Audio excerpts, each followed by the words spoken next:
Hello, everyone, and welcome to another exciting episode of the Thrive Careers podcast. My name is Olajumoke Fatoki, and I'm so excited to be here with you today again.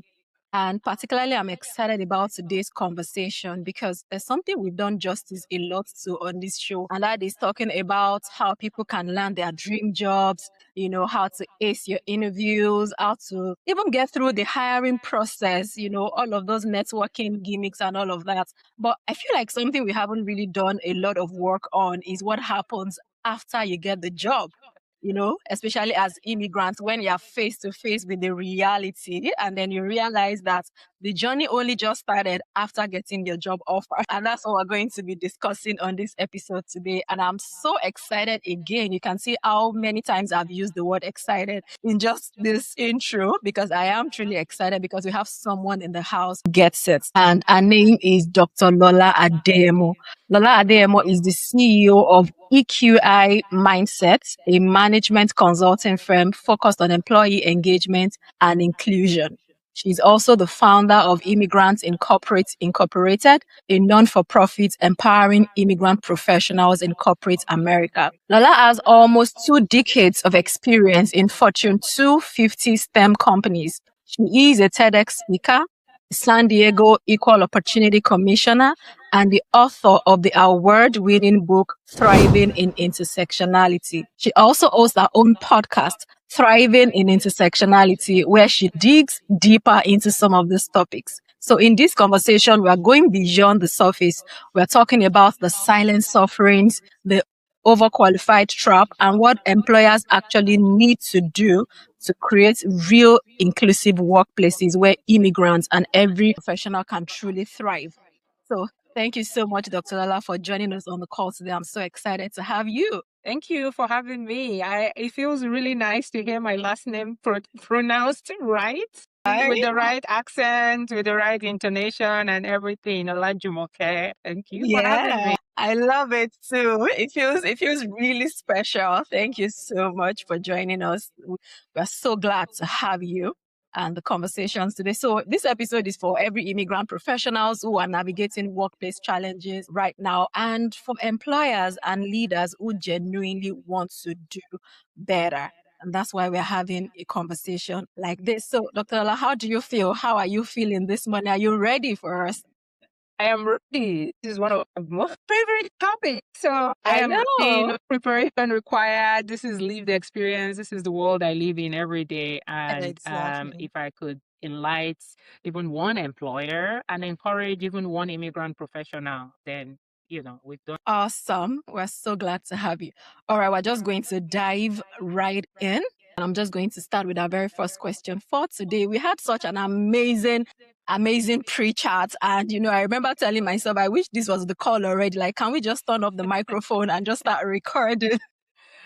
So I can't wait to let in our audience and our listeners on all of those back conversations and then bringing it to the forefront. So I want to start with something we discussed during that call that really stuck with me. You said people don't just want to talk. People don't want to talk because we don't want to cause trouble. And speaking about immigrant professionals, they don't want to rock the boat. They're just like, let me lay and just keep my head down. But then what is happening is that they are silently killing themselves. And I think I know a lot of listeners who are in this exact position right now, including myself, from my lived experience, people who have landed the job, they are grateful to be there, but they are struggling, with things, with fitting in, and they can't quite name what the challenges is or even bring out, what is really going on. So can you paint a picture for us when you work with immigrant professionals through the Immigrants Incorporate, organization? What are they telling you about their workplace experiences? What's the silent suffering that is happening behind closed doors? Can you help us throw more light on that? Yeah, thank you so much for asking that question. I think that's the beginning of my own journey too, similar to you coming in. I came in from corporate Nigeria a little bit, did grad school, then went right back into corporate America with Fortune 250 companies, the kind of spaces where you're just a tiny speck right? And Mm, for a long time, I felt that as well. And I thought it was just me, right? Like, oh, you should be grateful you have a job. You should be grateful you are exactly. in America. Yeah, I am grateful. But what is happening is you have a lot of qualifications in the space you're in. You are not sure about speaking up. You are not sure about the consequences. There's a lot of unwritten rules that you don't know about. So, talking about just keeping quiet and working hard, that's also a culture. I mean, depending on what part of the world you're in. And for my book, I interviewed immigrants from different parts of the world, not just Africa. So Africa, it's like our experiences are very similar, but even those in Europe, even those in Asia, like there are different cultural expectations that we bring into the workplace. A lot of times, we are the privileged ones. You know that to be able to be in America or be in Canada or be in UK, you are the privileged. And so you're grateful for that opportunity that I get to be here. And, I want to do the best I can to make my family proud. So there's that sense of responsibility. Make your Mm-hmm. family proud, don't disappoint them, right? So you have that cultural pressure. And then you get into this workplace, a lot of people are feeling like, I don't even know what's going on. I don't know what's right. And if you are unfortunate to work in a space where maybe your manager is not even supportive, you don't even know you can speak up. You don't know there are resources available to support you. You take everything silently and you keep working hard. You don't know how you can ask for promotion. You don't know how you can confidently showcase your skills without feeling like you're showing off. So the suffering in silence is emotional toll, is confusion, is feeling stuck in your role because you don't even know how to move to the next role or the role you want to do. And then there's the visa fear, right? Depending on everybody's legal status, you Mm-hmm. don't want to like jeopardize anything. Like, just take a job to get me my sponsorship, and then I can't do anything because I don't want to lose this job. And so you're literally stuck in this cycle of I can't grow, I can't expand, I can't change. I just keep working hard. So I think that mental trauma is sort of what brought me into this work. And I remember the first time I started calling myself an immigrant. Mm. Somebody on LinkedIn had said, I can't believe you use the word immigrant for yourself. You are so brave. And I was like, well, I am an immigrant because I'm not from here. I moved here. I was born in Nigeria. And so there's such a negative connotation with the word immigrant that even Yeah. using that here feels like you're putting yourself in this dirty box. And then for you who think I had my green card early on, so it's like, oh, you're not even in a position to complain. You are so blessed, so keep quiet. And I realized it is a benefit, it is a privilege that I can still shed light on the scenarios of everybody else. So I think, naming this is important. The silent struggle, we have to prove that we deserve to be in that space. We're over proving that we're qualified to be in that space. There's a lot of confusion around how to communicate. What is accepted behaviors within these? What is accepted dress code? What is accepted language, right? And I don't want to jeopardize my status. Interesting. Thank you so much for helping us, with that deep dive. So for me, I'd say maybe a follow-up question would be, so, how can people navigate some of those fears? Now we've been able to name them, we know what they are. So how can people begin to navigate some of those challenges or some of those things that we've been able to call out now? What are the strategies that worked for you, that you would recommend? Yeah, I think the first thing, it starts with our own mindset, honestly, because first accept that you're qualified. You deserve to Mm, be in that space, right? A lot of times, I mean, my first job after my master's degree was at Macy's, making mm, $9 an hour.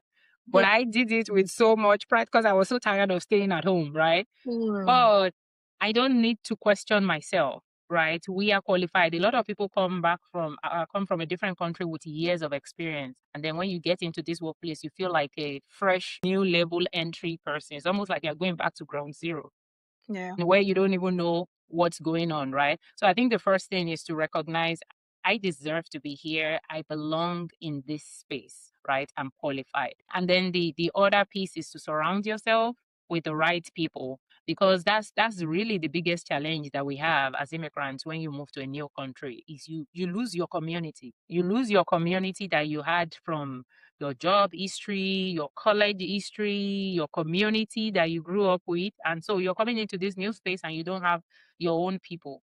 So find the right people that you need, right? Join organizations, find mentors, begin to have conversations with people that have been in the same boat. And that was part of why I started Immigrants Incorporate, because it's, I'm working with all these companies around building inclusivity into their organization. Nobody's really recognizing that the immigrant professional is a category, because what we are navigating looks very different. And so just being in the company of other people and talking about things like you're hosting, the conversations you're hosting on your podcast is helpful, because then you recognize I'm not alone. I deserve to be in this space. I'm not alone in all the things that I'm experiencing.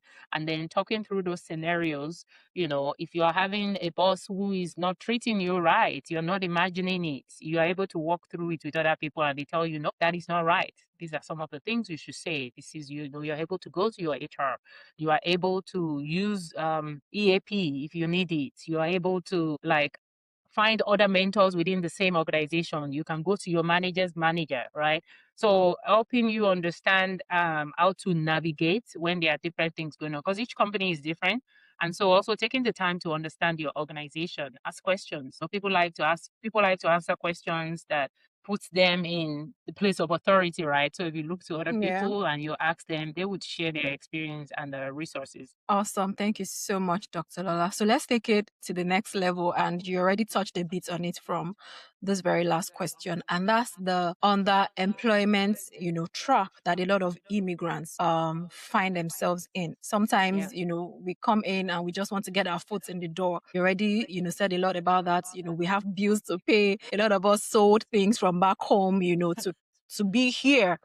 There are people waiting on us. There are things to do. And the kind of jobs that we would want do not readily come to us, and then we just have to get through with some of those survival jobs. And what I've seen in my experience is that a lot of people get stuck, in those places, and they don't then know how to then move from that job that was supposed to just be a survival job, to then moving into where they are supposed to be, where they've built all their, certifications and qualifications all of these years, and then move into, that circle. So can you help us how people, can navigate that move from survival, to being where they are supposed to be in terms of their career as an immigrant? Yeah, sure. So I think first recognizing what the issue is or what the reality is, right?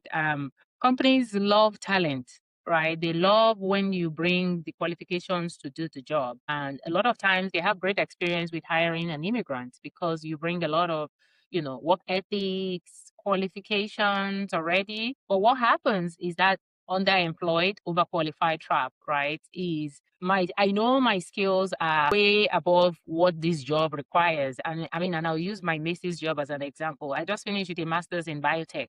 I'm trying to, I had worked in corporate Nigeria before I came, and then I did my master's, and then I finished, and I couldn't find a job. And I'm looking and I'm looking, and I'm so exhausted. I'm tired of sitting at home.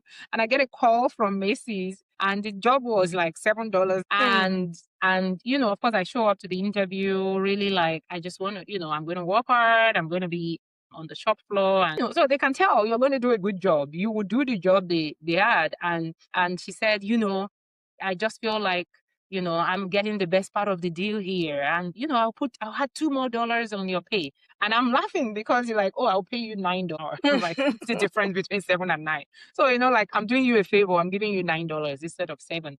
But at that point, I was fortunate that I didn't need their sponsorship. I just needed to get into the US world. And I worked hard. I went above and beyond. There were so many trainings and all of that I took, was on the shop floor, really and I think it really was a great experience for me.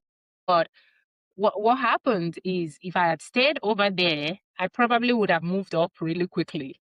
Talent is welcome in the US workforce until you become a threat. They welcome your talent. They want you to do the work. You are a threat because they don't want to pay you or your work. And they don't want to promote you to be over somebody else who is less qualified but who's been there longer, right? So there's a lot of we reward tenure in the US workforce, and there's a lot of you don't need, the result for good work is more work. Yeah. So if, and if culturally, if we go in there with that mindset, we, as an immigrant from whatever part of the world you're in, you go in and you're going to do your best. Because again, we have this gratitude mentality, which is not a bad thing. We're grateful for the opportunity, and so we want to do a good job. So we go above and beyond. The system would take advantage of that. The system would work you, right? Like you will get more work, you will get more pat on the back, and you will keep getting more work. So talent is always welcome as long as it's not a threat to other people's job and it's not a threat to their money that they're willing to pay. And so what happens is for a lot of immigrants, we get stuck. We get stuck with that job that we are way qualified for. We get job with that minimum wage that we're making, that we know that, we spent way more than that on our education. So Exactly. we can make more, but because you don't have experience in the country that you have come into, your talent is not appreciated or compensated for. So I think, well, if to your question is what happens and what do we do? Well, to get unstuck, we can't stop and we can't limit ourselves to the space where we are in. Yes, we need to get that first job. We need to stay in there, pay the bills, but we can't stop searching. We can't stop looking for other experience, whether paid or unpaid. I think the another mistake that we make is we keep learning, we keep schooling, we keep getting degrees, we keep getting certificates without experience.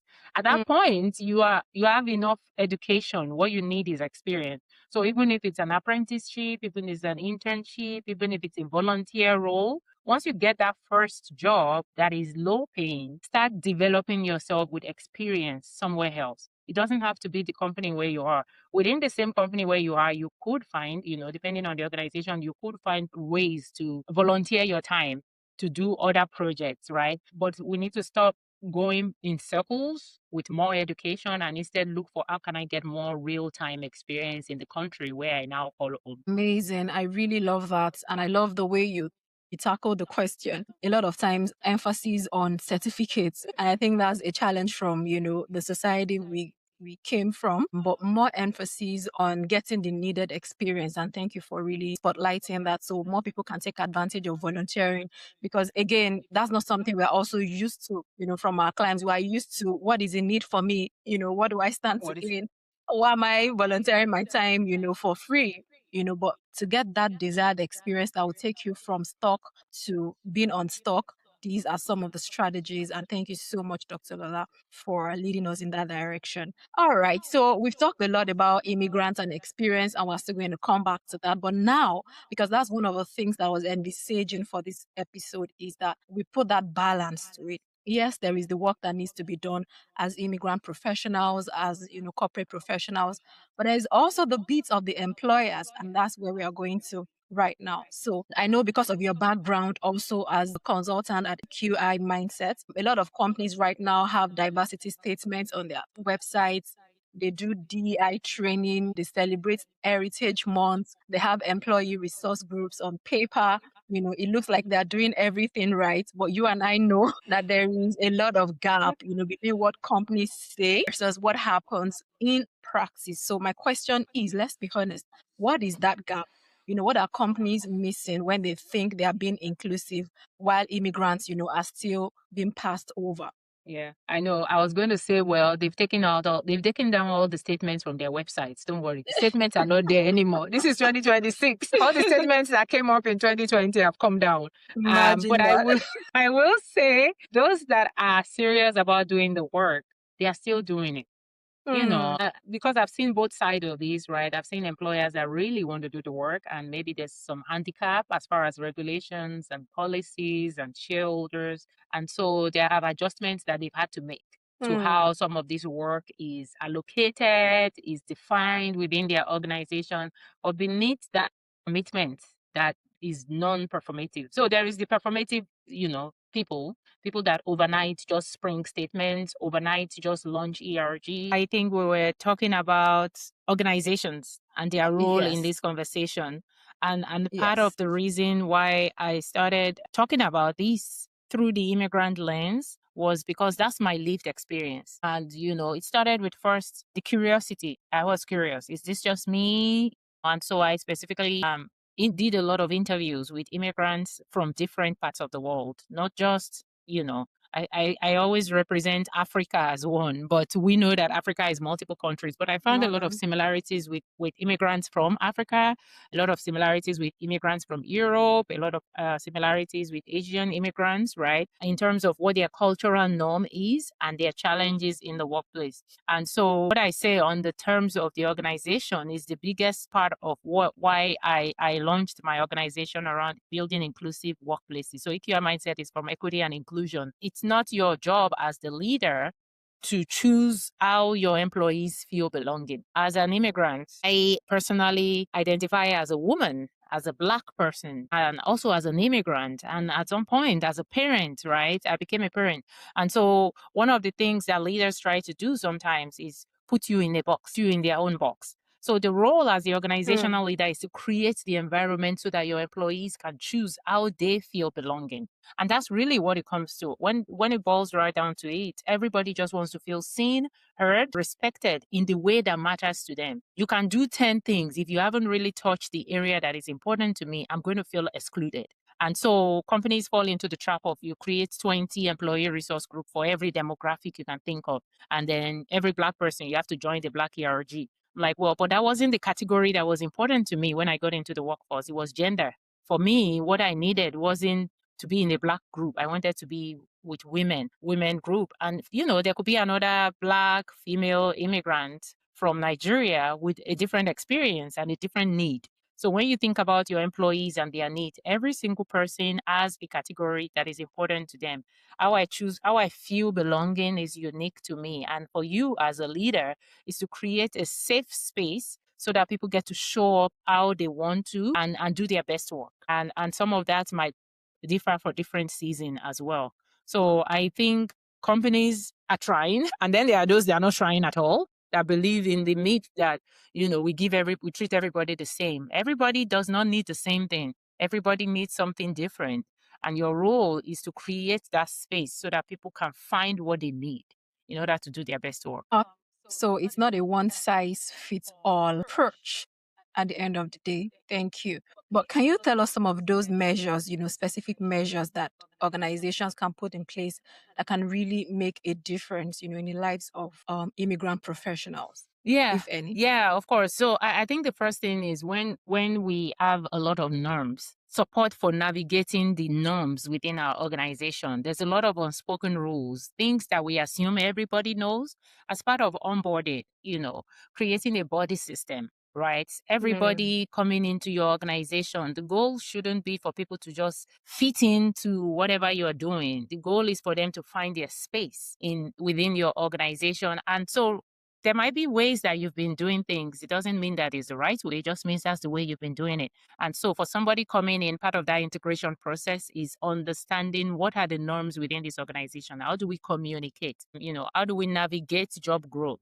How do we have conversations around our development, right? All of those things that you take for granted because your organization has been in existence for a while. For somebody coming in, you have to break it down. You have to make sure there's a process in place to share your norms within your organization with people. Create body system. When people are coming in, they don't understand your workplace culture. We give people job description and then we tell them to go. It's beyond job description, what people need within the organization. So provide support for understanding your workplace norms, your workplace culture, and then also hold leaders accountable. I think we all have had different experiences with managers. There are managers that are amazing and they are coaches and they are sponsors and they are champions. Not every manager is like that. Most managers are not like that because they are not trained to be. They're giving goals and people are promoted to manager because that's the next growth level. And a lot of times they don't have the skills yet to help somebody else coach and guide. And so there's got to be some accountability for leaders, for managers. Is how is it embedded in their own growth, the results and the development for their teams, right? What are we really measuring for leaders? Are we just measuring financial result? Are we just measuring the number of projects completed? Or are we making it required for managers to have more investment and commitment in their diverse teams, right? Depending on what their team looks like and their career pathways. But career pathways are sometimes assumed as well. It's like, be very clear.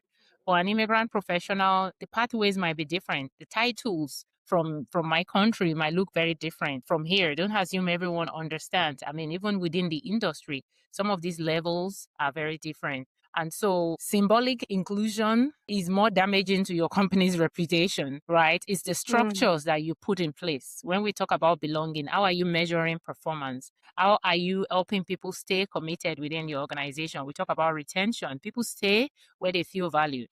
People stay where they feel they are wanted.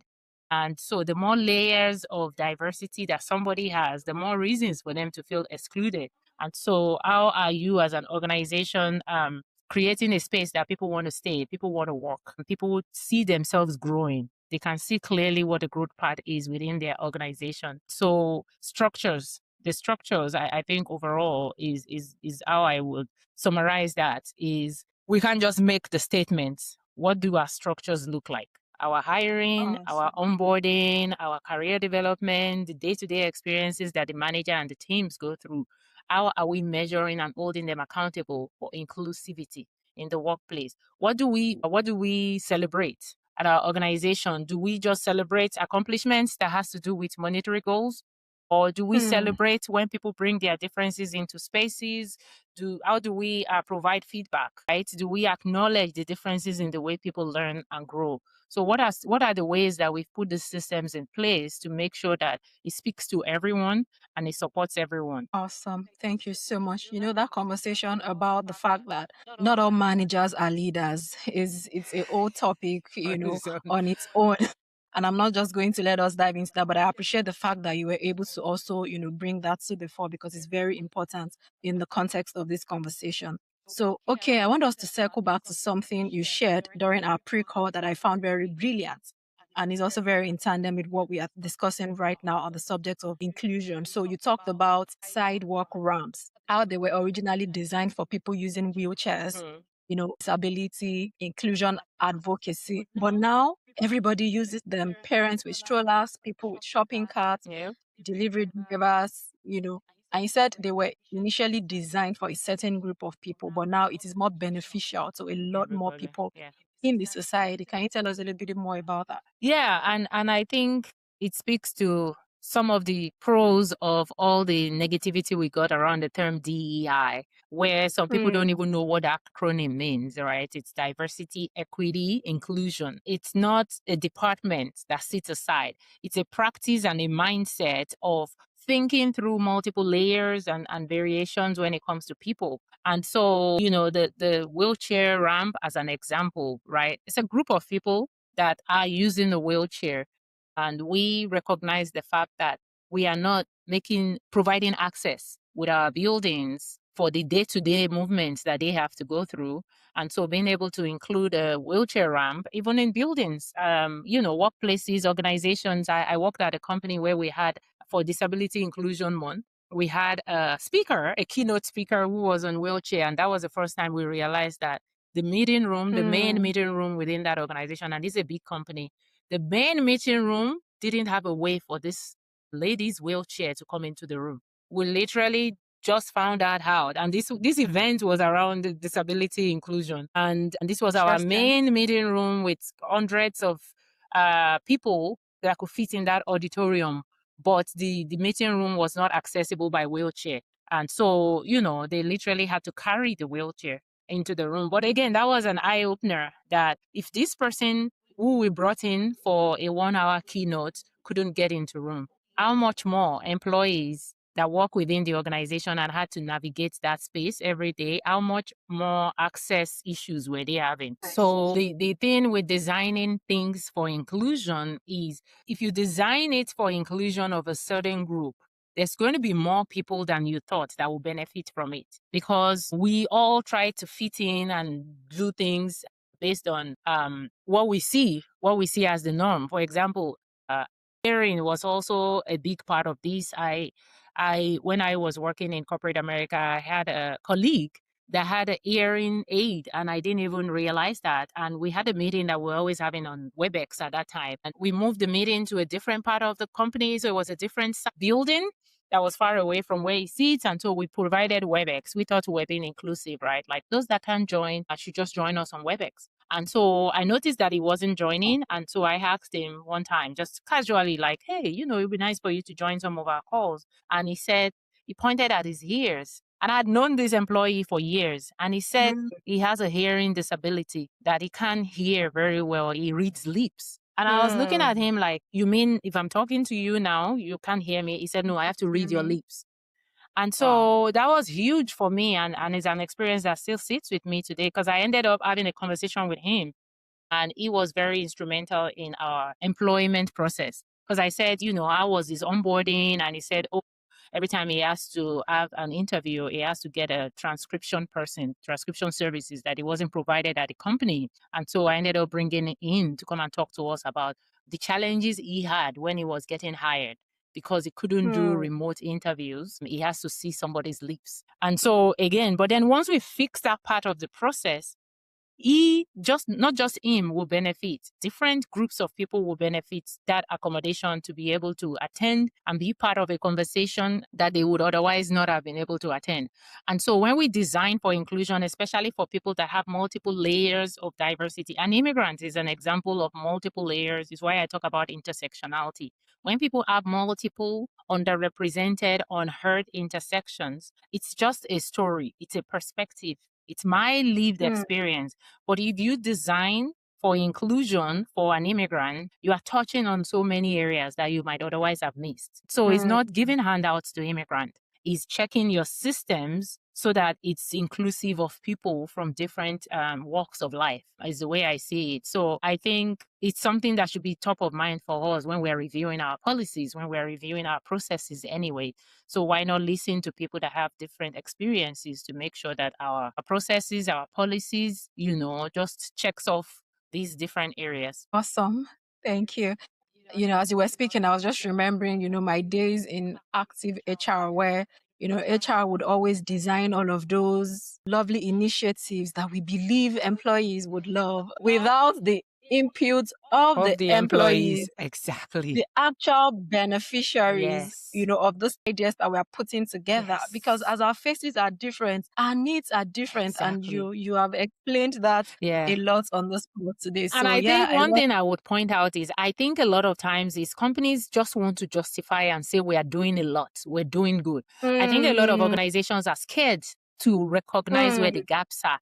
But you're missing the point. If you recognizing and acknowledging where you are falling short, people that are suffering from that, non-exclusion area, so to speak, the first step is acknowledging that people's experiences are different, right? People appreciate that. People want to feel seen and heard, right? We all know that it's a journey. It's going to be a journey to build inclusive practices into everything. That's an ideal wish list that we're working towards. But when you start with acknowledging that my experience is different and my challenges are valid, and then that lens gives you action plan that you continue to work towards, right? And then, we make progress one step at a time. So I think organizations need to move from being scared to acknowledge the issues, but just accepting that the more we know, the more information we have, the more we can design these things. You can have a leader that says, we do these 10 things, as you said, but if nobody is using it, we provide 10 different benefits. Okay, who's using it? Where's your metrics on the usage? And what problem is it solving? But if you listen to your people, maybe what you need is one or two things immediately that is a priority for your employees. And then the next year you can tackle one more thing, right? But doing 10 things that nobody care about and ignoring the one thing that will benefit everybody, that's a mistake and that's a waste. Awesome. Thank you so much for sharing that. That was really powerful. All right, Dr. Lala, I know that, you're really passionate about this topic and we've had a lot to say on this call today. And here's my last question for you. What gives you hope? What makes you believe that workplaces can actually make some of these adjustments and changes that we've highlighted on this conversation today, and that they can really create environments where immigrant professionals can truly thrive? We're in 2026. Hope is hard to find. I would admit that first. Reality check. I will say hope is hard to find because there's just so much going on. But every time I speak with leaders that are very committed to doing the work, every time I speak with G leaders and internal advocates that are actively doing the work, I'm encouraged. that this still matters and progress is being made. I know we hear more about the negatives. There's a lot of companies that are doing the work. So I think my hope really comes from the conversations I get to have with people. I know that a lot of people care. A lot of people want to do better. They just don't have the tools. And that's where the work that I do come in. Apart from myself as a consultant, I love making the connections, connecting consultants, connecting workplace experts in different niches with companies that have specific needs, right? And also, even though it feels like, everything is going in the wrong direction with inclusivity at work, I think we're also finding a lot more people stepping into their power, finding their voices. We have a growing army of advocates that are now speaking up. Technology is allowing access. You can't do things and just hide it. So I think two things are happening at the same time. We can feel things feeling like they're rolling back, but a lot of people are not passive anymore. It's gone are the days when we're all like, work hard, keep quiet, and take it. Employees, the next generation, they are not silent. They are speaking up. They want better, they want better, and they hold the leaders accountable. So I think we're at a point in time where changes are going to happen, and companies that don't step into the changes are just going to fall through the cracks, because that's just the reality. We can't just focus on money and forget about human side of it. So the more I talk to people, I know there is hope somewhere to find. Interesting. Thank you so much, Dr. Lola. And there's one thing that I wouldn't forgive myself if you never talk about on this episode today. When I was making my research about you and I stumbled on one of the podcasts that you had granted, and you spoke about how you were a guest at an event and that the organizers took it upon themselves to find something that you would appreciate. And I feel like it ties very deeply with what we've been talking about today. Yes. Oh my gosh. Thank you for reminding me of that. Yes. And I think it sums up what we're saying exactly, that building belonging and inclusion for people, sometimes it doesn't take a lot. It just takes having the right intention. I was invited, this organization found me online. I don't know anybody there. And I was invited to give a launch events, keynote. And so they had, it was done in San Diego, and then they had a site, the second site in LA streaming in. So we had a hybrid session. And so it was a morning event going into lunch, and lunch was provided. And I remember wrapping up my talk, and I'm like smelling like, I guess I must be hungry. I can smell jollof rice. I was like, why am I smelling jollof rice? Anyway, I ended up finishing, and, they were like, so lunch is served. They didn't even make a big deal out of it. They didn't even announce to me. They didn't ask me, but there was Nigerian food. They literally had Nigerian food. There's no other Nigerian at the event at all. And they ordered Nigerian food. And I remembered asking, again, this is when next generation is coming in, because this program was put together by the interns, but they invited their leadership team. And so I remember asking her, like, is that Nigerian food? And she's like, oh, yeah. I was like, have you ever had Nigerian food? She's like, no, I haven't. But we just thought it might be nice. And we looked for a Nigerian restaurant. I live in San Diego. I don't even know the place they ordered the food from. But the food was good, and it was such a beautiful conversation starter. I felt so touched. I was like, oh my gosh, you guys ordered Nigerian food because your keynote speaker is Nigerian. And most of them were trying it for the first time. A couple of people had had Nigerian food before, but it just made for good conversation because I was explaining to them, this is this. And I felt so special and so seen. And, it's the little things. They do go a long way for people. Amazing. You felt instantly connected and included. Yes, yes. And that's why I wanted you to share that story, because it just ties it all up, in a beautiful way. And thank you again so much, Dr. Lola, for this very insightful conversation. But before we finally let you go, I know that a lot of people would like to reach out to you and engage more with your work. So can you tell us how people, our listeners, can find you and engage more with you? Yeah, sure. I hang out mostly on LinkedIn. So LinkedIn is my social network of primary focus, but my website is drlola-adeyemo.com. It sort of gives you an entry way into either my nonprofit work. Immigrantsincorporate.org is a community space for immigrant professionals. It's free to join.